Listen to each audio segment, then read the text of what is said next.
भारत में 370 अनुच्छेद पर कोर्ट के फैसले के बाद पाकिस्तान के साथ साथ चीन भी बौखला गया है। कोर्ट के 5 जजों की कमेटी ने धारा 370 को भारत सरकार के पक्ष में फैसला दिया, लेकिन बीजेपी सरकार द्वारा जब संसद में धारा 370 को हटाने के पक्ष में प्रस्ताव चल रहा था, उस समय पाकिस्तान की संसद में जूते फेंके जा रहे थे, एक दूसरे को भला बुरा बोला जा रहा था।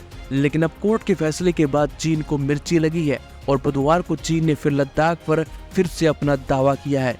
चीन ने कभी तथाकथित केंद्र शासित प्रदेश लद्दाख को मान्यता नहीं दी है और चीन ने कहा है कि ये भारत की ओर से एक तरफा और गैर कानूनी फैसला है।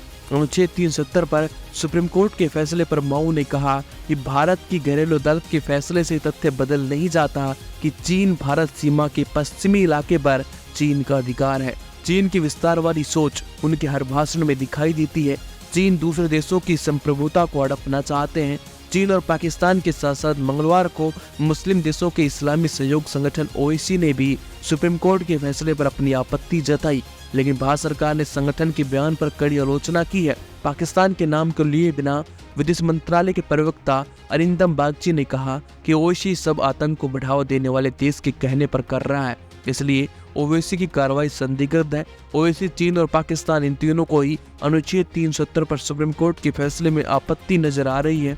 ओवैसी ने बयान जारी कर अनुच्छेद 370 पर सुप्रीम कोर्ट के फैसले को मानने से भी इनकार कर दिया। ओवैसी ने अपने बयान में कहा कि हम जम्मू कश्मीर के लोगों के साथ हैं। भारत ने अंतर्राष्ट्रीय तौर पर विवादित इलाके में बदलाव किए हैं। अब आपको अदालत का वो फैसला सुनवाते हैं जिसकी वजह से चीन, पाकिस्तान और ओवैसी संगठन तिलमिला रहे हैं। दरअसल सुप्रीम कोर्ट ने अपने फैसले में कहा कि अनुच्छेद 370 हटाना संवैधानिक रूप से वैध है।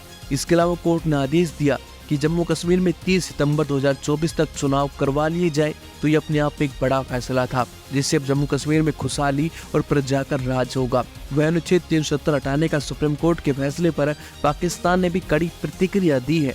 अनुच्छेद 370 पर सुप्रीम कोर्ट के फैसले के बाद वैसे अगर देखा जाए तो पाकिस्तान की बोलती बंद है, लेकिन पाकिस्तान अभी भी फड़फड़ा रहा है। पाकिस्तान के अंतरिम विदेश मंत्री जलील अब्बास जलाली ने सुप्रीम कोर्ट के इस फैसले को लेकर कहा कि अंतर्राष्ट्रीय कानून भारत के इस फैसले को मान्यता नहीं देता।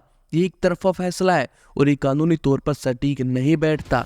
अब पाकिस्तान, चीन और ओवैसी को कोई क्यों समझाए कि जम्मू कश्मीर भारत का अभिन्न अंग है और इसलिए भारत जम्मू कश्मीर में कार्यपालिका के रूप में प्रजा के हित के लिए कोई भी कदम उठा सकता है। इसलिए अपने मसूरों को अपने पास ही रखे। मिर्ची लगना स्वाभाविक है क्योंकि अब जम्मू कश्मीर में अमन, शांति और विकास हो रहा है, इसलिए इन तीनों को ही थोड़ी परेशानी हो रही है। बाकी आप क्या सोचते हैं सुप्रीम कोर्ट के फैसले के बारे में और भारत सरकार के सराहनीय कदम के बारे में कमेंट बॉक्स में बताइएगा। वीडियो अच्छी लगी हो तो लाइक शेयर जरूर कर देना गाइस।